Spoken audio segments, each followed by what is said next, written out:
ನಮಸ್ಕಾರ. ನನ್ನ ಹೆಸರು ರಾಘವೇಂದ್ರ ಸಾತ್ವಿಕ್, ಸಂಖ್ಯಾಶಾಸ್ತ್ರಜ್ಞ.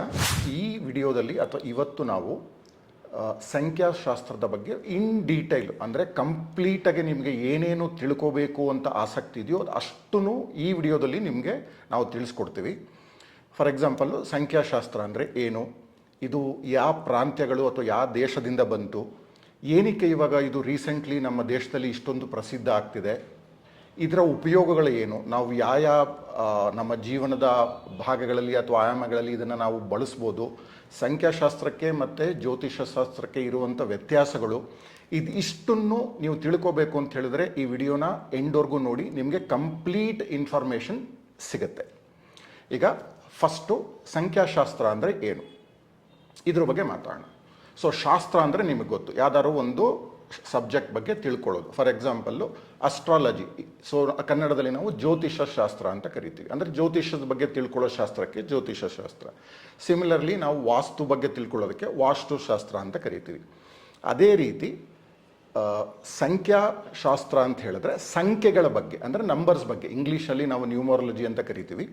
ಸೊ ಸಂಖ್ಯೆಗಳ ಬಗ್ಗೆ ತಿಳ್ಕೊಳ್ಳೋದು ಜೊತೆಗೆ ಆ ಒಂದು ಏನು ಶಾಸ್ತ್ರ ಇದೆ ಅದು ತಿಳ್ಕೊಂಡ್ಮೇಲೆ ಅದನ್ನು ಯಾವ ರೀತಿ ನಮ್ಮ ಜೀವನದಲ್ಲಿ ನಾವು ಉಪಯೋಗಿಸ್ಕೋಬೋದು, ಇದ್ರ ಬಗ್ಗೆ ತಿಳಿಸೋವಂಥ ಏನು ಒಂದು ಶಾಸ್ತ್ರ ಇದೆ, ಇದಕ್ಕೆ ನಾವು ಸಂಖ್ಯಾಶಾಸ್ತ್ರ ಅಂತ ಕರಿತೀವಿ. ಈಗ ನಿಮಗೆ ಇಂಟ್ರೆಸ್ಟ್ ಇರ್ಬೋದು, ತಿಳ್ಕೊಳ್ಳೋ ಒಂದು ಆಸಕ್ತಿ ಇರ್ಬೋದು, ಇದು ಎಲ್ಲಿಂದ ಬಂತು, ಯಾವ ದೇಶಗಳಿಂದ ಬಂತು, ಇದರಲ್ಲಿ ಎಷ್ಟು ಪ್ರಕಾರಗಳಿದೆ ಅಥವಾ ವಿಧಗಳಿದೆ, ಸೊ ಇದ್ರ ಬಗ್ಗೆ ತಿಳಿಸ್ಕೊಡ್ತೀನಿ. ಜ್ಯೋತಿಷ ಶಾಸ್ತ್ರ ಬಗ್ಗೆ ಅಂತೂ ನಿಮ್ಗೆ ಗೊತ್ತಿರುತ್ತೆ, ಇದು ಕಂಪ್ಲೀಟು ನಮ್ಮ ಇಂಡಿಯಾದ್ದೇ, ಇದು ಭಾರತ ದೇಶದ್ದೇ.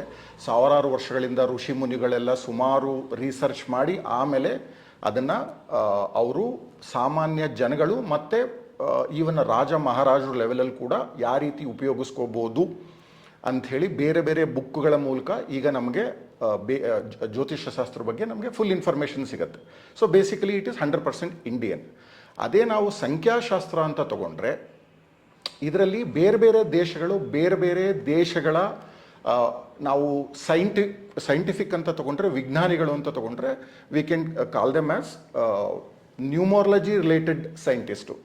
ಓಕೆ, ಸೊ ಈಗ ಸೈಂಟಿಸ್ಟ್ ಅಂತ ಹೇಳಿದ್ರೆ ಅವರು ಬರೇ ಸೈನ್ಸ್ ಬಗ್ಗೆ ರಿಸರ್ಚ್ ಮಾಡಬೇಕು ಅಂತಿಲ್ಲ, ಇದು ಕೂಡ ಸೈನ್ಸೇ, ಇದನ್ನು ನಾವು ಅಕಲ್ಟ್ ಸೈನ್ಸ್ ಅಂತ ಕರಿತೀವಿ. Okay, so as usually occult science ಅಂದರೆ ಅಕಲ್ಟ್ ಸೈನ್ಸಲ್ಲಿ ಏನೇನು ಬರುತ್ತೆ ಅಂತ ಹೇಳಿದ್ರೆ ಜ್ಯೋತಿಷ ಶಾಸ್ತ್ರ ಬರುತ್ತೆ, ಸಂಖ್ಯಾಶಾಸ್ತ್ರ ಬರುತ್ತೆ, ವಾಸ್ತುಶಾಸ್ತ್ರ ಬರುತ್ತೆ. ಅದೇ ನೀವು ಸ್ವಲ್ಪ ಬೇರೆ ಬೇರೆ ಪಾಶ್ಚಿಮಾತ್ಯ ದೇಶಗಳಿಂದ ಬಂದಿರೋದು ನಾವು ಅದನ್ನು ಕ್ಲಾರ್ವೋಯನ್ಸ್ ಅಂತ ಕರಿತೀವಿ, ಟ್ಯಾರಟ್ ಕಾರ್ಡ್ ರೀಡಿಂಗ್ ಅಂತ ಕರಿತೀವಿ. ಈಗ ನಮ್ಮ ದೇಶದಲ್ಲಿ ಗಿಣಿಶಾಸ್ತ್ರ ಅಂತ ನೋಡಿರ್ತೀರ, ಅದನ್ನೇ ಅವರು ಸ್ವಲ್ಪ ಫೇಮಸ್ ಮಾಡಿಬಿಟ್ಟು ಟ್ಯಾರಟ್ ಕಾರ್ಡ್ ರೀಡಿಂಗ್ ಅಂತ ಮಾಡಿದ್ದಾರೆ. ಇದಿಷ್ಟು ಅಕಲ್ಟ್ ಸೈನ್ಸಲ್ಲಿ ಬರುತ್ತೆ. ಬಟ್ ನಾವಿವತ್ತು ಮೇಯ್ನ್ಲಿ ಮಾತಾಡ್ತಿರೋದು ಸಂಖ್ಯಾಶಾಸ್ತ್ರದ ಬಗ್ಗೆ. ಸೊ ಎಲ್ಲಿಂದ ಬಂತು ಅಂತ ಹೇಳಿದ್ರೆ ನಮ್ಮ ದೇಶದಲ್ಲಿ. ಸೊ ಮೇಯ್ನ್ಲಿ ಸಂಖ್ಯಾಶಾಸ್ತ್ರ ಬಂದಿದ್ದು ಭಾರತ ದೇಶದಿಂದನೇ. ಬಟ್ ಭಾರತ ದೇಶ ಮೊದಲಿಂದನೂ ಏನಾಯಿತು ಅಥವಾ ಏನಾಗಿತ್ತು ಅಂತ ಹೇಳಿದ್ರೆ, ಇಲ್ಲಿ ಋಷಿ ಮುನಿಗಳು ಕಂಡುಹಿಡಿದಂಥ ಒಂದು ಶಾಸ್ತ್ರ ಆಗಿದ್ದರಿಂದ, ಯಾವುದು ಜ್ಯೋತಿಷ ಶಾಸ್ತ್ರ, ಇದು ತುಂಬ ಫೇಮಸ್ ಆಯಿತು, ಪಾಪ್ಯುಲರ್ ಆಯಿತು. ಹಾಗಾಗಿ ಇವಾಗ ನಾವು ಏನು ಮಾಡ್ತೀವಿ ಅಂತ ಹೇಳಿದ್ರೆ, ನಮ್ಮ ಜೀವನದಲ್ಲಿ ಏನೇ ಒಂದು ತೊಂದರೆ ಆಯಿತು, ಫಸ್ಟ್ ನಾವು ಒಬ್ಬ ಜ್ಯೋತಿಷ ಹತ್ರ ಓಡೋಗ್ತೀವಿ. ಮದುವೆ ಆಗಬೇಕು, ಮುಂಜಿ ಆಗಬೇಕು, ಮನೆ ಓಪನಿಂಗು ಮಾಡಬೇಕು, ಏನೇ ಮಾಡಬೇಕು, ಒಂದು ಹೊಸ ಕಾರ್ ತೊಗೊಂಡ್ವಿ ಪೂಜೆ ಮಾಡಬೇಕು ಅಂದ್ರೂ ಎಲ್ಲದಕ್ಕೂ ಜ್ಯೋತಿಷ ಶಾಸ್ತ್ರದ ಬಗ್ಗೆ ನಮಗೆ ಜಾಸ್ತಿ ಗೊತ್ತಿರೋದ್ರಿಂದ ಸೊ ಆಟೋಮೆಟಿಕಲಿ ಒಬ್ಬ ಜ್ಯೋತಿಷ ಹತ್ರ ಹೋಗ್ತೀವಿ. ಸೊ ಹಾಗಾದರೆ ಸಂಖ್ಯಾಶಾಸ್ತ್ರ ಅಷ್ಟು ಪ್ರಾಮುಖ್ಯತೆ ಅದಕ್ಕಿಲ್ವಾ, ಇದು ಇಂಪಾರ್ಟೆಂಟ್ ಅಲ್ವಾ ಅಂತ ನಿಮಗೊಂದು ಡೌಟ್ ಇರ್ಬೋದು. ಸೊ ಇದ್ರ ಬಗ್ಗೆ ನಾನು ಹೇಳೋಕ್ಕೆ ಇಷ್ಟಪಡ್ತೀನಿ. Everything in the universe is A number. ಅಂದರೆ ವಿಶ್ವದಲ್ಲಿ ಅಥವಾ ಪ್ರಪಂಚದಲ್ಲಿ ನೀವು ಏನೇ ತಗೊಳ್ಳಿ ಅದು ಒಂದು ಸಂಖ್ಯೆನೇ. ಫಾರ್ ಎಕ್ಸಾಂಪಲ್ಲು, ಈಗ ನಾನು ಕೂತಿದ್ದೀನಿ ಇಲ್ಲಿ, ನಾನು ಒಬ್ಬ ಮನುಷ್ಯ, ಒಂದು ಸೂರ್ಯ ಎಷ್ಟಿದ್ದಾರೆ, ಒಂದೇ. ನಕ್ಷತ್ರಗಳು ಎಣಿಸೋಕ್ಕಾಗಲ್ಲ, ಬಟ್ ಎಣಿಸಿದ್ರೆ ಅದಕ್ಕೂ ಒಂದು ನಂಬರ್ ಇದೆ. ನಮ್ಮ ದೇಹದಲ್ಲಿ ಒಂದಷ್ಟು ಭಾಗಗಳಿವೆ, ಅದನ್ನು ಎಣಿಸ್ಬೋದು. ಅದೇ ರೀತಿ 9 ಗ್ರಹಗಳಿದೆ, ಅದರಲ್ಲಿ 7 ಗ್ರಹಗಳು, 2 ಸೂಡೋ ಪ್ಲಾನೆಟ್ ಅಂತ ಕರಿತೀವಿ, ರಾಹು ಕೇತು.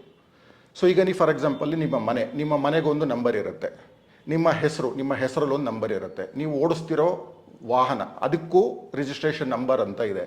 ಹಾಗಾಗಿ ನೀವು ಇಡೀ ಯೂನಿವರ್ಸಲ್ಲಿ ಏನೇ ತಗೊಂಡ್ರೂ ಅದಕ್ಕೆ ಒಂದು ಸಂಖ್ಯೆ, ಒಂದು ನಂಬರ್ ಇರಲೇಬೇಕು. ಇನ್ನೊಂದು ನಿಮಗೆ ಒಂದು ಪ್ರಶ್ನೆ ಬರ್ಬೋದು, ಸೊ ಇಷ್ಟೊಂದು ಇದು ಏನೋ ಹೆಲ್ಪ್ ಆಗುತ್ತೆ, ಇಷ್ಟೊಂದು ಪ್ರಾಮುಖ್ಯತೆ ಇದಕ್ಕೆ ಇದೆ ಅಂತ ಹೇಳಿದ್ರೆ ಏನಕ್ಕೆ ನಮ್ಮ ದೇಶದಲ್ಲಿ ಜ್ಯೋತಿಷ ಶಾಸ್ತ್ರಕ್ಕೆ ಕಂಪೇರ್ ಮಾಡಿದ್ರೆ ಸಂಖ್ಯಾಶಾಸ್ತ್ರ ನಾವು ಅಷ್ಟೊಂದು ಯೂಸ್ ಮಾಡ್ತಿಲ್ಲ ಅಂತ. ಸೊ ಒಳ್ಳೆ ಪ್ರಶ್ನೆ ಇದು.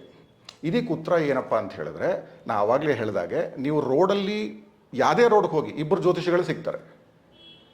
ಜೊತೆಗೆ ಸಾವಿರಾರು ವರ್ಷಗಳಿಂದ ನಾವು ಇದನ್ನು ಫಾಲೋ ಮಾಡ್ಕೊಂಡು ಬಂದಿರೋದ್ರಿಂದ ನಮಗದು ಸಬ್ ಕಾನ್ಷಿಯಸ್ ಮೈಂಡಲ್ಲಿ ಏನು ಕೂತ್ಬಿಟ್ಟಿದೆ ಅಂದರೆ, ಏನೇ ಒಂದು ಜೀವನದಲ್ಲಿ ತೊಂದರೆ ಆಯಿತಾ ಜ್ಯೋತಿಷ. ಸೊ ಇದು ಬಂದ್ಬಿಟ್ಟಿದೆ. ಸೊ ಹಾಗಾಗಿ ನಾವು ಜ್ಯೋತಿಷ ಶಾಸ್ತ್ರ ಪ್ರಾಮುಖ್ಯತೆ ಕೊಡ್ತೀವಿ ಹೊರತು ಸಂಖ್ಯಾಶಾಸ್ತ್ರ ಪ್ರಾಮುಖ್ಯತೆ ಇಲ್ಲ ಅಂತಲ್ಲ. ಅಥವಾ ಎರಡನೇದು ಏನು ಕಾರಣ ಇರ್ಬೋದು ಅಂತ ಹೇಳಿದ್ರೆ, ನಮ್ಗೆ ಅದ್ರ ಬಗ್ಗೆ ಗೊತ್ತಿಲ್ಲ. ಸೊ ಗೊತ್ತಿಲ್ಲದಲ್ಲೇ ಇರೋದ್ರಿಂದ, ಅಂದರೆ ಸಂಖ್ಯಾಶಾಸ್ತ್ರ ನಾವು ಯಾವ ರೀತಿ ಯೂಸ್ ಮಾಡ್ಕೋಬೋದು, ಇದರಿಂದ ನಮ್ಗೆ ಏನು ಅನುಕೂಲ ಆಗುತ್ತೆ ಅಂತ ಜಾಸ್ತಿ ಗೊತ್ತಿಲ್ಲದಲ್ಲೇ ಇರೋದ್ರಿಂದ. ಯಾಕಂದರೆ ನ್ಯೂಮರಾಲಜಿಸ್ಟ್ ನಿಮಗೆ ತುಂಬ ಕಮ್ಮಿ, ಸಂಖ್ಯಾಶಾಸ್ತ್ರಜ್ಞರು ನಿಮ್ಗೆ ಬೆಂಗಳೂರಲ್ಲಿ ಕರೆಕ್ಟಾಗಿ ಹುಡುಕಿದ್ರೆ ಒಂದು 10 ಜನ ಸಿಗ್ತಾರೆ. ಅದೇ ನಿಮ್ಮ ಜ್ಯೋತಿಷಗಳು ಒಂದು 10,000 ಜನ ಸಿಗ್ತಾರೆ. ಸೊ ಹಾಗಾಗಿ ಇದು ಜಾಸ್ತಿ ಪಾಪ್ಯುಲರ್ ಆಗಿಲ್ಲ ಹೊರತು ಇದರಲ್ಲಿ ನಮಗೆ ಅನುಕೂಲ ಇಲ್ಲ ಅಂತಲ್ಲ. ಸೊ ಈಗ ಮೇಯ್ನ್ ಡಿಫ್ರೆನ್ಸು ಒಂದೆರಡು ಹೇಳ್ತೀನಿ, ಅದಕ್ಕೆ ಸಂಖ್ಯಾಶಾಸ್ತ್ರಕ್ಕೆ ಮತ್ತು ಜ್ಯೋತಿಷ ಶಾಸ್ತ್ರಕ್ಕೆ. ಒಂದು ಮೇಯ್ನ್ ಎಕ್ಸಾಂಪಲ್ ತೊಗೊಳ್ಳೋಣ. ಈಗ ಫಾರ್ ಎಕ್ಸಾಂಪಲ್ ಮದುವೆ ಮಾಡಬೇಕು ಅಂತ ಫಸ್ಟ್ ನಾವೇನು ಮಾಡ್ತೀವಿ, ಆಬ್ವಿಯಸ್ಲಿ ಒಬ್ಬ ಜ್ಯೋತಿಷಿ ಹತ್ರ ಹೋಗ್ಬಿಟ್ಟು ಗುರುಬಲ ಇದೆಯಾ ಅಂತ ನೋಡ್ಬಿಟ್ಟು ಇದ್ದರೆ, ಸೊ ಒಂದು 3-4 ಡೇಟ್ ತೊಗೋತೀವಿ. ಆ ಡೇಟಲ್ಲಿ ಫೈನಲಿ ಯಾವುದಾದ್ರೂ ಒಂದು ಫೈನಲೈಸ್ ಮಾಡಿ ಅದಕ್ಕೆ ತಕ್ಕಂತೆ ನಮಗೇನು ಬೇಕೋ ಸಿದ್ಧತೆಗಳನ್ನ ಮಾಡ್ಕೋತೀವಿ. ಬಟ್ ಇದರಲ್ಲಿ ಒಂದು ತಪ್ಪು ಆಗೋ ಚಾನ್ಸಸ್ ಇದೆ. ಇದು ನನ್ನ ಪರ್ಸ್ನಲ್ ಎಕ್ಸ್ಪೀರಿಯನ್ಸಿಂದ ಹೇಳ್ತಿದ್ದೀನಿ, ಅರ್ಥ ಮಾಡ್ಕೊಳ್ಳಿ. ಈಗ ಫಾರ್ ಎಕ್ಸಾಂಪಲ್ಲು ಜ್ಯೋತಿಷ ಶಾಸ್ತ್ರದ ಪ್ರಕಾರ ಏನು ನಾವು ಒಂದು ಮುಹೂರ್ತ ನೋಡ್ತೀವಿ ಅಥವಾ ಫಿಕ್ಸ್ ಮಾಡ್ತೀವಿ, ಅದು ಬರೀ 45 ನಿಮಿಷದಿಂದ 1 ಗಂಟೆವರೆಗೂ ಇರುವಂಥ ಒಂದು ಮುಹೂರ್ತ ನೋಡ್ತೀವಿ. ನಾರ್ಮಲಿ ನಾವು ಅದನ್ನು ಅಭಿಜಿತ್ ಮುಹೂರ್ತ ಅಂತ ಕರಿತೀವಿ. ಸೊ ಮುಹೂರ್ತ ನೋಡಿ ಪ್ಲಸ್ ಕುಂಡಲಿ ಮ್ಯಾಚ್ ಮಾಡಿ 36 ಗುಣದಲ್ಲಿ ಎಷ್ಟು ಗುಣ ಕೂಡು ಬರುತ್ತೆ ಅಂತ ನೋಡಿ ಎಲ್ಲ ಮಾಡಿದರೂ ಕೂಡ ಇಷ್ಟೊಂದು ಏನಕ್ಕೆ ಮತ್ತೆ ಡೈವರ್ಸ್ ಆಗುತ್ತೆ, ಏನಕ್ಕೆ ಗಂಡ ಹೆಂಡತಿ ಅನುಬಂಧವಾಗಿರಲ್ಲ, ಏನಕ್ಕೆ ತೊಂದರೆಗಳಾಗತ್ತೆ, ಏನಕ್ಕಾಗತ್ತೆ ಅಂತ ಹೇಳಿದ್ರೆ ಅರ್ಥ ಮಾಡ್ಕೊಳ್ಳಿ. ಅವರು ಇಡೀ ದಿನ ನೋಡಿರಲ್ಲ. ಜ್ಯೋತಿಷ ಶಾಸ್ತ್ರದ ಪ್ರಕಾರ 45-50 ನಿಮಿಷ ಅಥವಾ 1 ಗಂಟೆ ಏನು ಮುಹೂರ್ತ ಇರುತ್ತೆ ಅದನ್ನು ಮಾತ್ರ ನೋಡಿರ್ತಾರೆ. ಬಟ್ ನಾವು ಸಂಖ್ಯಾಶಾಸ್ತ್ರದ ಪ್ರಕಾರ ಏನು ನೋಡ್ತೀವಿ ಅಂದರೆ ಪೂರ ದಿನ ನೋಡ್ತೀವಿ. ಒಂದು ಎಕ್ಸಾಂಪಲ್, ಇವತ್ತು ಶನಿವಾರ, ಅದು ತುಂಬ ಒಳ್ಳೆಯ ಶನಿವಾರ, ತುಂಬ ಇಂಪಾರ್ಟೆಂಟ್ ಶನಿವಾರ. ಯಾತಕ್ಕೆ ಅಂತ ಹೇಳಿದ್ರೆ ಶ್ರಾವಣ ಮಾಸದ ಲಾಸ್ಟ್ ಶನಿವಾರ, ಇದನ್ನು ಶನಿ ಅಮಾವಾಸ್ಯೆ ಅಂತ ಕರಿತೀವಿ. ಸೊ ಇವತ್ತು ಯಾರಾದರೂ ಸಪೋಸ್ ಏನಾದರೂ ಮಾಡಬೇಕು ಅಂತ ಹೇಳಿದ್ರೆ ರಾಹುಕಾಲ, ಯಮಗಂಟ ಕಾಲ, ಬೇರೆ ಬೇರೆ ಕಾಲ ನೋಡಿಬಿಟ್ಟು ಅದರಲ್ಲಿರೋ ಒಳ್ಳೆ ಒಂದು 45 ನಿಮಿಷನ 50 ನಿಮಿಷದ್ದು ಮುಹೂರ್ತ ಮಾತ್ರ ನೋಡ್ತಾರೆ, ಯಾವುದು ಜ್ಯೋತಿಷ ಶಾಸ್ತ್ರದ ಪ್ರಕಾರ. ಬಟ್ ಸಂಖ್ಯಾಶಾಸ್ತ್ರದ ಪ್ರಕಾರ ಇಡೀ 24 ಗಂಟೆ ಏನಿದೆ ಶನಿವಾರ, ನಾವು ಅದನ್ನು ಕನ್ಸಿಡರ್ ಮಾಡ್ತೀವಿ. ಸೊ ಡಿಫ್ರೆನ್ಸ್ ಏನಪ್ಪ ಅಂತ ಹೇಳಿದ್ರೆ, ನಾವು ಕಂಪ್ಲೀಟ್ 24 ಗಂಟೆನ ಕನ್ಸಿಡರ್ ಮಾಡ್ತೀವಿ. ಜ್ಯೋತಿಷ ಶಾಸ್ತ್ರದ ಪ್ರಕಾರ ಅವ್ರು ಬರೇ ಮುಹೂರ್ತ ಮಾತ್ರ ಕನ್ಸಿಡರ್ ಮಾಡ್ತಾರೆ. ಸೊ ಹಾಗಾಗಿ ನಾನು ಮುಂದೆ ಹೇಳ್ತೀನಿ ಇದ್ರ ಬಗ್ಗೆ, ಮರುಮಾಂಗಲ್ಯ ಅಂತ ಒಂದು ಸಬ್ಜೆಕ್ಟ್ ಬಂದಾಗ. ಬಟ್ ಅರ್ಥ ಮಾಡ್ಕೊಳ್ಳಿ, ಜ್ಯೋತಿಷ ಶಾಸ್ತ್ರನೂ ತುಂಬ ಇಂಪಾರ್ಟೆಂಟು. ಅದರಲ್ಲಿ ಕೆಲವು ನಮಗೇನು ಇನ್ಫಾರ್ಮೇಷನ್, ಏನು ಮಾಹಿತಿ ಸಿಗುತ್ತೆ ಅಥವಾ ಅದರಿಂದ ನಮಗೇನು ಅನುಕೂಲ ಆಗುತ್ತೆ, ಅದು ನಮ್ಮ ನ್ಯೂಮರಾಲಜಿಯಿಂದ ಸಿಗಲ್ಲ, ಅಂದರೆ ಸಂಖ್ಯಾಶಾಸ್ತ್ರದಿಂದ ಸಿಗಲ್ಲ. ಅದೇ ರೀತಿ ಸಂಖ್ಯಾಶಾಸ್ತ್ರದಿಂದ ನಮ್ಗೆ ಏನೇನು ಲಾಭಗಳು ಸಿಗ್ಬೋದು, ಅದು ಜ್ಯೋತಿಷ ಶಾಸ್ತ್ರದಲ್ಲಿ ಸಿಗ್ಲಿಕ್ಕೆ ಸಾಧ್ಯನೇ ಇಲ್ಲ. ಈಗ ಅದ್ರ ಬಗ್ಗೆ ಮಾತಾಡೋಣ. ಫಾರ್ ಎಕ್ಸಾಂಪಲ್, ಸಂಖ್ಯಾಶಾಸ್ತ್ರದಲ್ಲಿ ನಾವು ಏನೇನು ಮಾಡ್ಬೋದು, ಏನೇನು ಅದರಿಂದ ಲಾಭ ಪಡ್ಕೋಬೋದು, ಯಾತ್ಯಾತಕ್ಕೆ ನಾವು ಉಪಯೋಗಿಸ್ಕೋಬೋದು ಅಂಥೇಳಿ ನಾನಿವಾಗ ಮಾಹಿತಿ ಕೊಡ್ತೀನಿ. ಮೋಸ್ಟ್ ಇಂಪಾರ್ಟೆಂಟು, ಒಂದು ಮಗು ಹುಟ್ಟಿದ್ರೆ ಫಸ್ಟ್ ಏನು ಮಾಡ್ತೀವಿ, ಅವರವರ ಪದ್ಧತಿ ಪ್ರಕಾರ 3 ದಿನನೋ 5 ದಿನನೋ 3 ತಿಂಗಳೋ ಅಥವಾ 1 ವರ್ಷದೊಳಗೆ ಹೆಸರಿಡ್ತೀವಿ. ಸೊ ನಾರ್ಮಲಿ ನಾವೇನು ಮಾಡ್ತೀವಿ ಅಂತ ಹೇಳಿದ್ರೆ ಜ್ಯೋತಿಷ ಹತ್ರ ಹೋಗ್ಬಿಟ್ಟು ಕುಂಡ್ಲಿ ಬರೆಸ್ತೀವಿ. ಕುಂಡ್ಲಿ ಬರೆಸ್ಬಿಟ್ಟು ಜನ್ಮನಾಮ ಯಾವುದು ಅಂತ ನಾವು ಕೇಳ್ತೀವಿ. ಸೊ ಫಸ್ಟ್ ಆಲ್ಫಾಬೆಟ್ಟು ಹಾನೋ ಲಾನೋ ಯಾವುದೋ ಒಂದು ಅಥವಾ 2-3 ಅಕ್ಷರಗಳು ಅವ್ರು ಹೇಳ್ತಾರೆ. ಅದ್ರ ಪ್ರಕಾರ ನಮ್ಗೆ ಯಾವ್ದು ಇಷ್ಟ ಆಗುತ್ತೋ ನಾವು ಹೆಸರಿಟ್ಬಿಡ್ತೀವಿ. ಇದು ಜ್ಯೋತಿಷ ಶಾಸ್ತ್ರದ ಪ್ರಕಾರ ನೀವು ಹೆಸರಿಡೋ ಒಂದು ಪದ್ಧತಿ. ಬಟ್ ಮ್ಯಾಕ್ಸಿಮಮ್ ಇವತ್ತು ಏನು ಜನಗಳು ಕಷ್ಟಪಡ್ತಿದ್ದಾರೆ ಅದು ಈ ಪದ್ಧತಿ ಫಾಲೋ ಮಾಡಿರೋದ್ರಿಂದನೇ. ಒಂದು ಎಕ್ಸಾಂಪಲ್ ಕೊಡ್ತೀನಿ. ಯಾವುದೋ ಒಂದು ಮಗು ಹುಡ್ತು, ಜ್ಯೋತಿಷ್ಯ ಶಾಸ್ತ್ರದ ಪ್ರಕಾರ ಫಾರ್ ಎಕ್ಸಾಂಪಲ್ ಲಾ ಅಂತ ಬಂತು, ಏನು ಜನ್ಮನಾಮ. ಸೊ ಲೋಕೇಶ್ ಅಂತ ಹೆಸರಿಟ್ರು. ಒಂದು ಎಕ್ಸಾಂಪಲ್ ಕೊಡ್ತಿದ್ದೀನಿ ನಿಮಗೆ.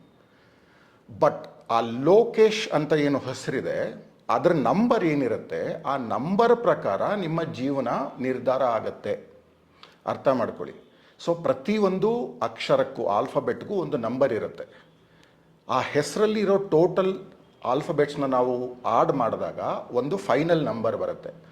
ಆ ನಂಬರ್ ಏನಿದೆ ಆ ನಂಬರ್ ಮೋಸ್ಟ್ ಇಂಪಾರ್ಟೆಂಟು. ನಾನು ಇನ್ಫ್ಯಾಕ್ಟ್ ನಮ್ಮ ಕ್ಲೈಂಟ್ಸ್ ಹೇಳ್ತೀನಿ, 80% of your life depends just on your name ಅಂತ. ಅಂದರೆ ನಿಮ್ಮ ಜೀವನ ಯಾವ ರೀತಿ ಇರುತ್ತೆ ಅನ್ನೋದು ನಿಮ್ಮ ಬರೀ ಹೆಸರು ಮೇಲೆ ಡಿಪೆಂಡ್ ಆಗಿರುತ್ತೆ ಅಂತ.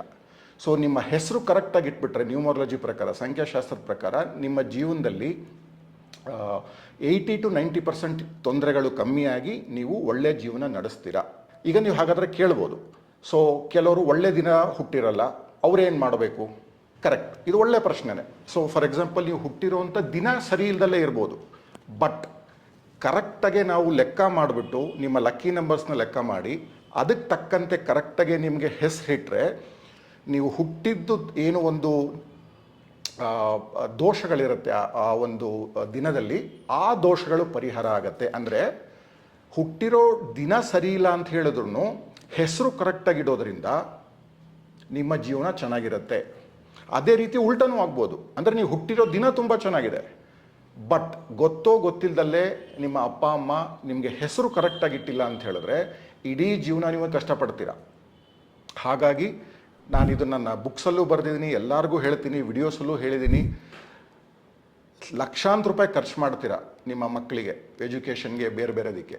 ಬಟ್ ನಿಮ್ಮ ಒಂದು ಮೇಯ್ನ್ ಏನು ಒಂದು ಜವಾಬ್ದಾರಿ ಇದೆಯೋ ಅದನ್ನು ಸರಿಯಾಗಿ ನಿರ್ವಹಿಸಿ. ಅದೇನಪ್ಪ ಅಂತ ಹೇಳಿದ್ರೆ, ಸಂಖ್ಯಾಶಾಸ್ತ್ರದ ಪ್ರಕಾರ ಕರೆಕ್ಟಾಗಿ ನಿಮ್ಮ ಮಗುಗೆ ಹೆಸರಿಡಿ.